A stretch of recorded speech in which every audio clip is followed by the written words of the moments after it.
সুপ্রিয় BBA second year এবং BBS second year শিক্ষার্থীবৃন্দ, সবাই এই কোভিড-19 করোনা ভাইরাস দুর্যোগে তোমরা প্রত্যেকে নিজ গৃহে অবস্থান করছো এবং পরিবারের সাথে ভালো আছো, এই আশা রেখে আমরা শুরু করছি আমাদের ইন্টারমিডিয়েট অ্যাকাউন্টিংয়ের পার্টনারশিপ বিজনেসের অ্যাডমিশন পার্টের দ্বিতীয় লেকচার। আমরা প্রথম লেকচারে আলোচনা করেছিলাম যে পার্টনারশিপ বিজনেস কি এবং পার্টনারশিপ বিজনেসে যদি নতুন কোনো পার্টনার নতুন করে কোনো পার্টনার আসে তাহলে সেটা হলো অ্যাডমিশন পার্ট, এবং সেই ক্ষেত্রে অবন্টিত মুনাফার বন্টন করার নিয়ম আমরা দেখিয়েছি এবং অ্যাসেট ও লায়াবিলিটিস কিভাবে রিভ্যালুয়েশন করতে হয়, রিভ্যালুয়েশন করে হিসাবভুক্ত করতে হয় সেটিও আমরা দেখিয়েছি। তো সেটার ক্ষেত্রে একটু বলে নিই, রিভ্যালুয়েশন অফ অ্যাসেটস অ্যান্ড লায়াবিলিটিসের ক্ষেত্রে আমরা যে নিয়মটি লিখিয়েছিলাম তোমাদেরকে গত ক্লাসে, সেটি ছিল where altered values are to be recorded in the books, অর্থাৎ যখন ভ্যালু পরিবর্তন হবে সে পরিবর্তিত ভ্যালুটাকে আমরা রেকর্ড করব, যেটা আমরা গত ক্লাসে দেখিয়েছি। অ্যাসেটের মূল্য বাড়লে অ্যাসেট ডেবিট এবং রিভ্যালুয়েশন ক্রেডিট, অ্যাসেটের মূল্য কমলে রিভ্যালুয়েশন ডেবিট, পার্টিকুলার অ্যাসেট অর্থাৎ ওই সম্পত্তি হয় ক্রেডিট। এভাবে অনেকগুলো আমরা জার্নাল লিখেছি এবং সেটা তোমরা আয়ত্ত করেছো। আরেকটি মেথড হলো where altered values are not to be recorded in the books, যখন পরিবর্তিত মূল্যটা হিসাবের বইতে হিসাবভুক্ত করা হবে না, রেকর্ড করা হবে না, সেটি হলো আরেকটি মেথড। এক্ষেত্রে একটু মনে রাখতে হবে আগের মতোই, অর্থাৎ প্রথম মেথডটার মতোই, তবে এক্ষেত্রে মেমোরান্ডাম রিভ্যালুয়েশন অ্যাকাউন্ট নামে একটা অ্যাকাউন্ট খুলতে হবে। সেটা খুলে আমরা সংক্ষেপে বলে নিচ্ছি, সেটা লিখছি না, তোমরা একটু মাথায় রাখার চেষ্টা করো। প্রথমে নতুন পার্টনার আসার সময়ে আমরা এক্সিস্টিং বিজনেসের অর্থাৎ যে ব্যবসাটা চালু রয়েছে সেটির সম্পদ এবং দায়গুলোকে পুনর্মূল্যায়ন করব, রিভ্যালুয়েশন করব, করে আমরা সেটা রিভ্যালুয়েশন থেকে যদি প্রফিট অথবা লস আসে, অর্থাৎ আমরা গত ক্লাসে আলোচনা করেছিলাম রিভ্যালুয়েশন ব্যালেন্স করে ক্রেডিট ব্যালেন্স হলে প্রফিট আর ডেবিট ব্যালেন্স হলে সেটি হলো লস। সেই প্রফিট এবং লসকে আমরা ওল্ড পার্টনারদের, যারা আগে থেকে পার্টনার আছে তাদের মূলধনের মধ্যে আমরা কি করে দেব, ভাগ করে দেব। ভাগ করে দেওয়ার পরে ওল্ড পার্টনারদের ক্যাপিটাল বাড়বে, কিন্তু এই পদ্ধতিতে আমরা আগের মতোই ভাগ করে দেব আবার, অর্থাৎ এই পদ্ধতির মূল উদ্দেশ্য হলো সম্পদ এবং দায়ের যে বর্ধিত মূল্য নতুন পার্টনার আসার সময় যেভাবে পুনর্মূল্যায়ন করে বাড়া হয়েছে অথবা কমে গেছে, সে বর্ধিত বা কমা মূল্যটাকে আমরা নতুন ব্যালেন্স শিটে দেখাবো না। অর্থাৎ আগে থেকে বিজনেসে অ্যাসেট এবং লায়াবিলিটিসে যে মূল্য আছে সেটাকে আমরা নতুন পার্টনার আসার পরে যে ব্যালেন্স শিট করব আমরা সেখানে দেখাবো। That means no alteration of assets and liabilities. তাহলে এক্ষেত্রে আমরা কি করব, প্রথমে আমরা মূল্যায়ন করব, মূল্য বাড়াবো এবং পুরাতন অংশীদারদের মধ্যে সেটা ভাগ করে দেব। ভাগ করে দেওয়ার পরে আবার আমরা এটাকে কি করব, রিভার্স করব, অর্থাৎ রিভার্স করে আমরা আবার রিভার্স করার পরে সেখান থেকে সেটাকে আমরা সকল পার্টনারদের মধ্যে, অর্থাৎ নতুন পার্টনার সহ সকল পার্টনারদের মধ্যে আমরা ভাগ করে দেব। এটাই হলো মূলত values are not to be recorded in the books, no alteration of assets and liabilities. যাই হোক, এই ধরনের সাধারণত আমরা খুব কমই দেখেছি, তোমাদের এক্সামগুলোতে এই ধরনের প্রশ্ন সাধারণত আসে না। এরপরের যে সমস্যাটা আমরা ওই দিন 5টা সমস্যা নিয়ে বলেছিলাম, প্রথমটা ছিল আনডিস্ট্রিবিউটেড প্রফিট অ্যান্ড লস, সেকেন্ডটা ছিল revaluation of assets and liabilities, এবং third is treatment of goodwill in accounts, অর্থাৎ আমরা কিভাবে সুনামের ট্রিটমেন্ট করব, সুনাম হিসাবভুক্ত করব। এই সুনাম ট্রিটমেন্টের অর্থাৎ ট্রিটমেন্ট অফ গুডউইলের সাধারণত 4টি পদ্ধতি রয়েছে। একটি হলো প্রিমিয়াম মেথড, আমরা লিখি না এখানে, আমরা আলোচনা করব। একটি হলো প্রিমিয়াম মেথড, যেটা আমরা লিখেছি এখানে প্রিমিয়াম মেথড, আরেকটি হলো রিভ্যালুয়েশন মেথড, এবং আরেকটি হলো মেমোরেন্ডাম রিভ্যালুয়েশন মেথড, এবং লাস্ট ওয়ান অর্থাৎ 4 নম্বর মেথডটি হলো ক্যাপিটাল ট্রান্সফার মেথড। এই 4টা মেথডের মধ্যে সাধারণত পরীক্ষায় আসে প্রিমিয়াম মেথড সবচেয়ে বেশি আসে, এরপরে আরেকটি মেথডের প্রশ্ন আসে, সেটা হলো রিভ্যালুয়েশন মেথড। এই প্রিমিয়াম মেথডে কিভাবে আমরা গুডউইলের জার্নাল করব বা গুডউইলটাকে হিসাবভুক্ত করব সেটা আমরা বোর্ডে দেখিয়েছি। শিক্ষার্থীবৃন্দ তোমরা একটু খেয়াল করো। নতুন অংশীদার কর্তৃক এই মেথডের মূল জিনিসটাই হলো, যখন একজন নতুন অংশীদার অর্থাৎ নিউ পার্টনার যখন আমার বিজনেসে ইন করবে, তখন ইন করার সময় আসার সময় সে গুডউইল বাবদ কিছু নিয়ে আসবে। এটাই হলো প্রিমিয়াম মেথড।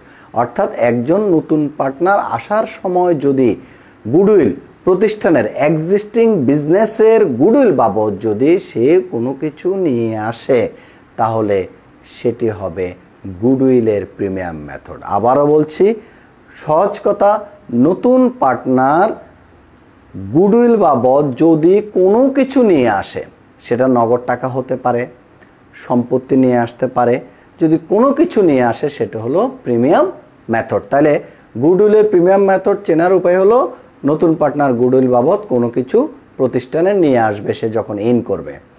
তাহলে নতুন অংশীদার কর্তৃক গুডউইল বাবদ যখন ক্যাশ টাকা নিয়ে আসবে, তখন ক্যাশ টাকা আনলে স্বাভাবিকভাবে প্রতিষ্ঠানের ক্যাশ বাড়বে, ক্যাশ একটি সম্পদ, ক্যাশ বাড়লে ক্যাশ হলো ডেবিট, আর প্রিমিয়াম পর গুডউইল হবে ক্রেডিট। এবং এই মেথডের প্রিমিয়াম পর গুডউইলটাকে পুরাতন অংশীদারদের মধ্যে, যেহেতু গুডউইলটা হলো যারা আগে থেকে বিজনেস পরিচালনা করছে তাদের কারণে গুডউইলটা সৃষ্টি হয়েছে, সুতরাং এই মেথডে গুডউইলটা যেটা নতুন অংশীদার নিয়ে আসবে সেই গুডউইলটা পুরাতন অংশীদারদের মধ্যে ভাগ করে দিতে হবে। গুডউইল প্রিমিয়াম পুরাতন অংশীদারদের মধ্যে বন্টন করার জন্য আমরা জাবেদা দিয়েছি। যেহেতু প্রিমিয়াম পর গুডউইল আগে করেছি ক্রেডিট, সে নিয়ে এসেছে, এখন এটাকে করে দেব ডেবিট। ডেবিট করে ওল্ড পার্টনার্স ক্যাপিটাল ক্রেডিট বা এক্সিস্টিং পার্টনার্স ক্যাপিটাল ক্রেডিট, তাদের ক্যাপিটালে এই গুডউইলের টাকাটা আমরা ভাগ করে দিয়ে দেব। কিভাবে ভাগ করব? Sacrificing ratio. রেশিও নিয়ে আমরা পরবর্তীতে আলোচনা করব। 3 ধরনের রেশিও আছে, old ratio, new ratio, sacrificing ratio. এই স্যাক্রিফাইসিং রেশিওতে আমরা ওল্ড পার্টনারদের ক্যাপিটালে ভাগ করে দেব। কোনো শিক্ষার্থী ইচ্ছে করলে এই দুইটা জাবেদাকে একসাথে করতে পারে। প্রিমিয়াম পর গুডউইল মেথডে গুডউইল নিয়ে এসেছে, ক্যাশ ডেবিট, ক্যাশে আনলে ক্যাশ ডেবিট, আর যেহেতু এই টাকাটাকে আমরা ওল্ড পার্টনার্স ক্যাপিটাল ক্রেডিট করে দেবো, অর্থাৎ cash debit, old partners capital credit, goodwill credit, goodwill debit বাদ। সুতরাং এখানে আমরা একটা জার্নাল করলেও পারি। যাই হোক, তৃতীয় জার্নালটি হলো গুডউইল প্রিমিয়াম বাবদ নতুন পার্টনার যেটা নিয়ে আসে সেই গুডউইল প্রিমিয়ামের টাকাটা যদি আমরা তো ওল্ড পার্টনার্সদের ক্যাপিটালে সেটা ট্রান্সফার করে দিয়েছি, কিন্তু প্রিমিয়াম পর গুডউইলের টাকাটা যদি কোনো অংশীদার অর্থাৎ পুরাতন কোনো অংশীদার তুলে নিয়ে যায়, তখন জাবেদা হবে ওল্ড পার্টনার্স ক্যাপিটাল ডেবিট, অর্থাৎ তার ক্যাপিটাল কমে যাবে। কেননা প্রিমিয়াম বাবদ আমরা ক্যাপিটালকে কী করেছি? ক্রেডিট করেছি। এখন যদি সে প্রিমিয়ামটা ক্যাশে নিয়ে যায়, তাহলে তার ক্যাপিটালকে কী করব? ডেবিট, এবং বিজনেসের ক্যাশ টাকা কমে যাবে, অথবা ব্যাংকের মাধ্যমে দিলে ব্যাংকের টাকা কমে যাবে, ক্যাশ অবলিক ব্যাংক ক্রেডিট। শিক্ষার্থীবৃন্দ, বিবিএ অনার্স সেকেন্ড ইয়ার এবং বিবিএস পাস কোর্স সেকেন্ড ইয়ারের শিক্ষার্থীবৃন্দ, আমরা বলেছিলাম যে প্রিমিয়াম মেথড কিনা সেটা আমরা কীভাবে বুঝবো? আমরা বুঝবো একজন নতুন অংশীদার যখন বিজনেসে আসবে, আসার সময় গুডউইল বাবদ তিনি কিছু নিয়ে আসবেন, হতে পারে ক্যাশ টাকা, হতে পারে অন্য কিছু, তাহলে আমরা বুঝবো যে এটি হলো প্রিমিয়াম মেথড। তারপর আমি কিছু জিনিস তোমাদেরকে লিখে দিচ্ছি, 2-1টা item. Ways to recognise goodwill in the premium method, অর্থাৎ স্যালামি পদ্ধতিতে, প্রিমিয়াম পদ্ধতিতে কিভাবে আমরা গুডউইলটা চিনব, অর্থাৎ স্যালামি পদ্ধতিতে গুডউইল চেনার উপায়গুলো। আমরা 1 নম্বর লিখেছি, নিউ পার্টনার ব্রিংস অর ব্রট টাকা 10,000 as his share of goodwill. তার শেয়ারের গুডউইল বাবদ সে কত টাকা নিয়ে আসবে? 10,000 টাকা নিয়ে আসবো, আমরা ধরে নিলাম। নাম্বার 2, নিউ পার্টনার ফেস টাকা 10,000 অ্যাজ গুডউইল, সুনাম বাবদ কত টাকা পরিশোধ করবে? 10,000 টাকা। আমরা এখানে একটু মুছে নিচ্ছি উপরে।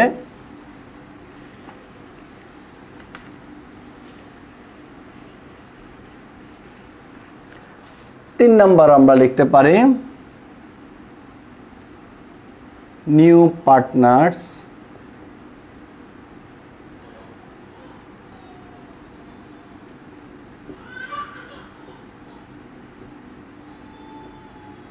introduce টাকা 10,000 for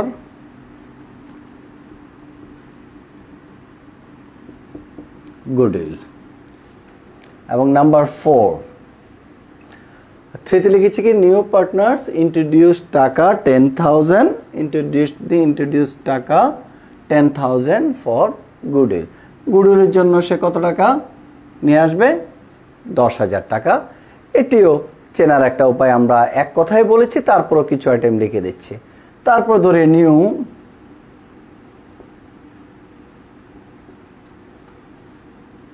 পার্টনার্স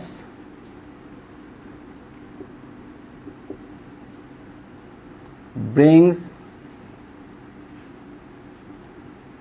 টাকা 30,000 in which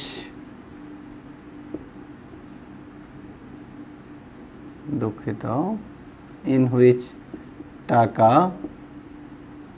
10,000 as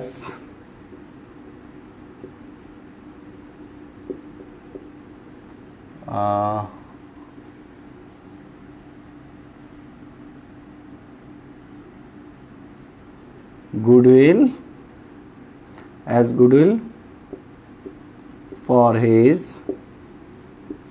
1/3 share. New partner brings টাকা 30,000 ক্যাশ, 30,000 টাকা ক্যাশে নিয়ে আসবে। ইন হুইচ টাকা 10,000, যেটার মধ্যে 10,000 টাকা কি হিসেবে আনবে? গুডউইল অফ হিজ 1/3 শেয়ার, তার 3/1 শেয়ারের জন্য সে নিয়ে আসবে কত টাকা? 10,000 টাকা কি আনবে? গুডউইল। তাহলে আমরা এই ধরনের বিষয়গুলো নিয়ে আমরা বুঝতে পারবো যে এটি হলো গুডউইলের কি মেথড? Premium method.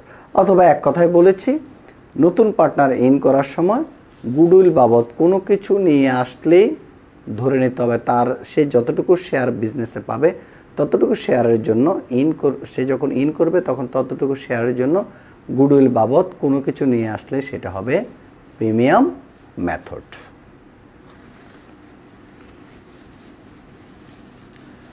আমরা কয়টা মেথড বলেছি? 4টা মেথডের কথা বলেছি। অর্থাৎ ট্রিটমেন্ট অফ গুডউইলের ক্ষেত্রে আমরা কয়টা মেথড বলেছি? 4টা method. 1 premium method, 2 revaluation method, 3 memorandum revaluation method এবং 4 নাম্বার হলো ক্যাপিটাল ট্রান্সফার মেথড। এর মধ্যে আমরা 2টা মেথড নিয়ে মূলত প্রায়োগিক সমস্যার সমাধান করব, অর্থাৎ প্রবলেমগুলো আমরা সলভ করব।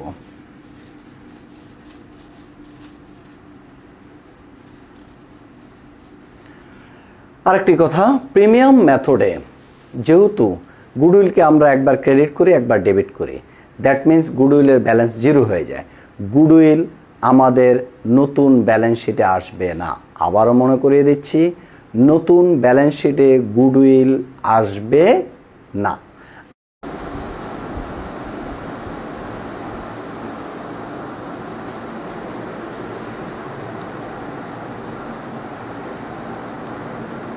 যেটা বলছিলাম সেটা হলো পার্টনারশিপ বিজনেসের অ্যাডমিশন পার্টে আমরা আলোচনা করছিলাম যে কিভাবে গুডউইল ট্রিটমেন্ট দেওয়া হয়। সেই গুডউইল ট্রিটমেন্টের আমরা 4টা পদ্ধতির কথা বলেছি। এর মধ্যে একটা পদ্ধতি ছিল প্রিমিয়াম মেথড, যেটা ইতিমধ্যে আমরা লিখেছি, এবং দ্বিতীয় মেথডটি হলো রিভ্যালুয়েশন মেথড, অর্থাৎ পুনঃমূল্যায়ন পদ্ধতি। এই পদ্ধতিতে গুডউইলের জন্য জার্নাল এন্ট্রি হবে, অর্থাৎ কিভাবে আমরা গুডউইলটা হিসাবের বইতে রেকর্ড করব সেটা জার্নাল এন্ট্রি হবে goodwill debit, old partners capital credit, এবং ওল্ড পার্টনার্স ক্যাপিটালটি ক্রেডিট হবে ইন দেয়ার ওল্ড রেশিও, তাদের যে পুরাতন রেশিও থাকবে, অর্থাৎ এক্সিস্টিং বিজনেসের যে তাদের প্রফিট শেয়ারিং রেশিও থাকবে, সেটি আমরা সেই রেশিওতে আমরা ওল্ড পার্টনার্স ক্যাপিটালে গুডউইলের টাকাটা দিয়ে দেব। সুপ্রিয় শিক্ষার্থীবৃন্দ, একটা কথা না বললেই নয়, রিভ্যালুয়েশন মেথডে কখনো নিউ পার্টনার যিনি বিজনেসে নতুন করে ইন করবে তিনি কখনো গুডউইল বাবদ কোনো কিছু নিয়ে আসবে না, কিন্তু আমাকে নতুন পার্টনার আসার সময় অবশ্যই গুডউইল হিসাবের বইতে হিসাবভুক্ত করতে হবে। তাহলে গুডউইল যেহেতু অ্যাসেটস ও গুডউইল ডেবিট, আর এই গুডউইলের টাকাটা আমরা যারা আগে থেকে বিজনেসে আছে তাদের ক্যাপিটালের মধ্যে ভাগ করে দেব কি রেশিওতে? ওল্ড রেশিওতে। এখন আমরা কিভাবে জানবো যে এটি কি রিভ্যালুয়েশন মেথডে নাকি প্রিমিয়াম মেথডে নাকি ক্যাপিটাল ট্রান্সফার মেথডে নাকি মেমোরেন্ডাম রিভ্যালুয়েশন মেথডে আমরা হিসাবভুক্ত করব? তাহলে রিভ্যালুয়েশন মেথডে গুডউইল রিকগনাইজ করার জন্য, অর্থাৎ গুডউইল চেনার উপায় হলো, আমরা এখানে 7টা উপায় লিখেছি। 1 নম্বর হলো গুডউইল ইজ ফিক্সড, অর্থাৎ নতুন পার্টনার যখন আসবে তখন গুডউইলটা এটা ফিক্স থাকবে, এটা নতুন করে মূল্যায়ন করা হবে, পুনঃমূল্যায়ন করা হবে, এটা সৃষ্টি করা হবে। এটা নতুন পার্টনার যিনি আসবে তিনি গুডউইল বাবদ কোনো কিছু দিতে অক্ষম থাকবে, অর্থাৎ তিনি কোনো কিছু দিতে পারবেন না। যখন এই কথাগুলো থাকবে তখন আমরা বুঝবো যে এটি হলো রিভ্যালুয়েশন মেথড, এবং আমরা এখানে গুডউইল সৃষ্টি করে ওই গুডউইলের অ্যামাউন্টটা আমরা ওল্ড পার্টনার্স ক্যাপিটালে সেটা দেখিয়ে দেব। এবং এই পদ্ধতির একটি বিশেষ দিক হলো, যেহেতু আমরা নতুন করে গুডউইল সৃষ্টি করেছি, এই গুডউইলটা অবশ্যই আমরা নিউ ব্যালেন্স শিটে আমরা শো করব। এর কারণ হলো, যেহেতু আমরা গুডউইল সৃষ্টি করেছি, এটি একটি অ্যাসেট এবং এটাকে আমরা পরবর্তী রিভার্স করে নাই, সুতরাং এই গুডউইলটা নতুন পার্টনার সহ যে ব্যালেন্স শিটটা করা হবে সেই ব্যালেন্স শিটে আমরা গুডউইলটা অ্যাসেট পাশে শো করব। আরেকটি মেথড হলো মেমোরেন্ডাম রিভ্যালুয়েশন মেথড। এই মেথডে গুডউইল হিসাবভুক্ত করার জন্য জার্নাল হবে goodwill debit, old partners capital credit, old ratio, যথারীতি রিভ্যালুয়েশন মেথডের মতো। কিন্তু যেহেতু মেমোরেন্ডাম রিভ্যালুয়েশন মেথডে একটি বৈশিষ্ট্য হলো, আপনি যেটা সৃষ্টি করবেন সেটা পরবর্তীতে আবার নতুন করে ব্যালেন্স শিটে দেখানো যাবে না। এই জন্য আমরা গুডউইলটাকে আবার রিভার্স করে ক্রেডিট করে দেব, এবং এই গুডউইলের টাকাটা কোথা থেকে অ্যাডজাস্ট হবে? অল পার্টনার্স ক্যাপিটাল থেকে অ্যাডজাস্ট হবে। দ্যাট মিন্স প্রথমে নতুন পার্টনার আসার সময় আমরা গুডউইলটা সৃষ্টি করব, এবং এই গুডউইলের মালিককে যারা এক্সিস্টিং পার্টনার, যারা বিজনেস আগে থেকে পরিচালনা করতেছে, তারা হলো এই গুডউইলের মালিক। সুতরাং ওই গুডউইলের অ্যামাউন্টটা আমরা ওল্ড পার্টনার্স ক্যাপিটালে আমরা ভাগ করে দেব ওল্ড রেশিওতে। পরবর্তীতে যেহেতু এই গুডউইলটা মেমোরেন্ডাম রিভ্যালুয়েশন মেথডের বৈশিষ্ট্য হলো যে আমরা সৃষ্টি করব, আবার সেটাকে রিটেন অফ করে দেব, অবলোপন করে দেব, অর্থাৎ আমরা নতুন ব্যালেন্স শিট দেখাবো না। সেহেতু এই গুডউইলের টাকাটা আমরা কোথায় অ্যাডজাস্ট করব? সকল পার্টনার, নতুন পার্টনার সহ যতজন পার্টনার হবে সবার ক্যাপিটাল থেকে অ্যাডজাস্ট করে দেব, তাদের ক্যাপিটাল কমিয়ে দেব। অল পার্টনার্স ক্যাপিটাল ডেবিট কি রেশিওতে? যেহেতু নতুন পার্টনার আসতেছে, সুতরাং এটি হবে নিউ রেশিওতে, এবং গুডউইল হবে ক্রেডিট। এই হলো আমরা 3টা মেথড নিয়ে আলোচনা করেছি। একটি ছিল প্রিমিয়াম মেথড, একটি ছিল রিভ্যালুয়েশন মেথড, একটি ছিল মেমোরেন্ডাম রিভ্যালুয়েশন মেথড। আরেকটি মেথড আছে গুডউইল ট্রিটমেন্টের, সেটি হলো ক্যাপিটাল ট্রান্সফার মেথড। এই মেথডটি সাধারণত সচরাচর আমাদের এক্সামগুলোতে বা সচরাচর এগুলো আমাদের প্রতিষ্ঠানগুলোতে এখন ব্যবহৃত হচ্ছে না। ক্যাপিটাল ট্রান্সফার মেথড সম্পর্কে সংক্ষেপে বলে দিই। এটির ক্ষেত্রে নিউ পার্টনার্স ক্যাপিটাল হবে ডেবিট এবং ওল্ড পার্টনার্স ক্যাপিটাল হবে ক্রেডিট। তা আমরা গুডউইল ট্রিটমেন্টের আর আলোচনা যাচ্ছি না, তবে এখানে একটি জিনিস মনে রাখতে হবে, গুডউইল ট্রিটমেন্টের আগে আপনাদেরকে গুডউইল ভ্যালুয়েশন করতে হবে, সুনাম মূল্যায়ন করতে হবে। প্রশ্নপত্রে যদি সুনামের মূল্য দেয়া না থাকে তাহলে সুনামটা মূল্যায়ন করে নিতে হবে। সেই সুনাম মূল্যায়ন করার জন্য 4টা পদ্ধতি রয়েছে, যেগুলো আমরা অঙ্ক করার সময় তোমাদেরকে বুঝিয়ে দেব। তারপরও বলে নিচ্ছি, যেমন net purchase consideration and net asset method আছে, অ্যাভারেজ প্রফিট মেথড আছে, সুপার প্রফিট মেথড আছে, ওয়েটেড অ্যাভারেজ মেথড আছে। এই মেথডগুলো আমরা অঙ্ক করার সময় তোমাদেরকে বুঝিয়ে দেব। এখন যেটা নিয়ে আমি আলোচনা করব, এখানে আমরা 3টা রেশিও সম্পর্কে জেনেছি, ওল্ড রেশিও, নিউ রেশিও, আরেকটা রেশিও আমরা প্রিমিয়াম মেথড আলোচনা করেছি, সেটি হলো স্যাক্রিফাইসিং রেশিও। এই তিনটা রেশিও নিয়ে আমরা এখন একটু কথা বলবো।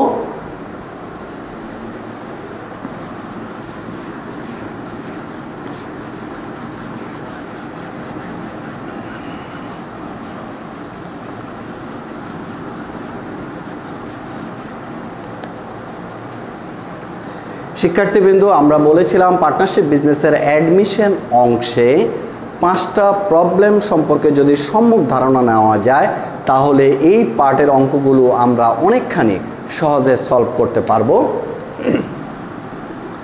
আমাদের 4 নাম্বার সমস্যাটা ছিল রেশিও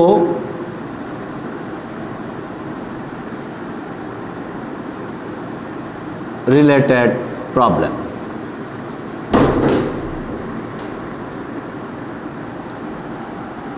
এখানে 3 ধরনের রেশিও থাকে। পার্টনারশিপে যে কোনো পার্টে 3 ধরনের রেশিও থাকে। একটা হলো ওর রেশিও, একটা হলো স্যাক্রিফাইসিং রেশিও এবং তৃতীয়টা হলো নিউ রেশিও। এক্ষেত্রে একটু বলবো, ওর রেশিওটা সাধারণত আগে থেকে দেয়া থাকে। যদি আগে থেকে দেয়া না থাকে তাহলে ওর রেশিও হবে যতজন এক্সিস্টিং পার্টনার ঠিক সমান হারে হবে। 2 জন হলে 1-1, 3 জন হলে 1-1-1, অর্থাৎ সমান হারে রেশিওটা হবে ওর রেশিও। এটি প্রশ্নপত্রে দেয়া থাকবে। দেয়া না থাকলে কি অনুপাতে হবে? সমান অনুপাতে হবে, সমান হারে হবে। এর পরেরটা হলো স্যাক্রিফাইসিং রেশিও। স্যাক্রিফাইসিং রেশিও আমরা বের করব কিভাবে? Old ratio minus new ratio.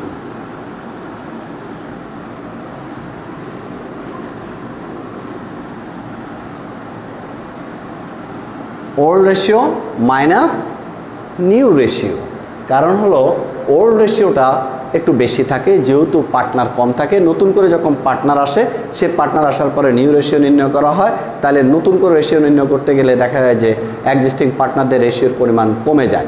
ঠিক যতটুকু কমে যাবে ততটুকু হলো স্যাক্রিফাইসিং রেশিও, অর্থাৎ নতুন পার্টনারকে এক্সিস্টিং পার্টনাররা কতটুকু স্যাক্রিফাইস করতেছে সেটাই হলো sacrificing ratio, old ratio minus new ratio. আর নিউ রেশিও হবে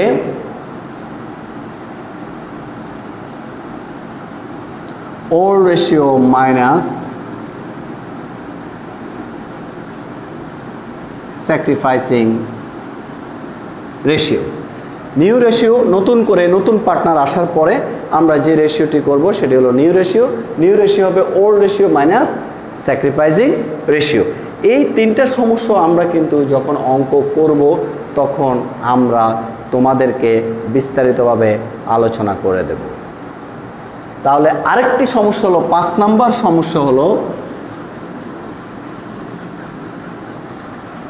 অ্যাডমিশন পার্টের আরেকটি সমস্যা সম্পর্কে ধারণা নিতে হয়। এটা তোমরা বই থেকে পড়ে নেবা।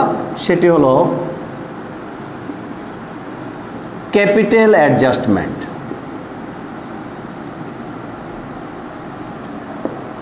অনেক সময় দেখা যায় যে নতুন পার্টনার আসার পরে বিজনেসের ক্যাপিটাল অ্যাডজাস্ট করতে হয়।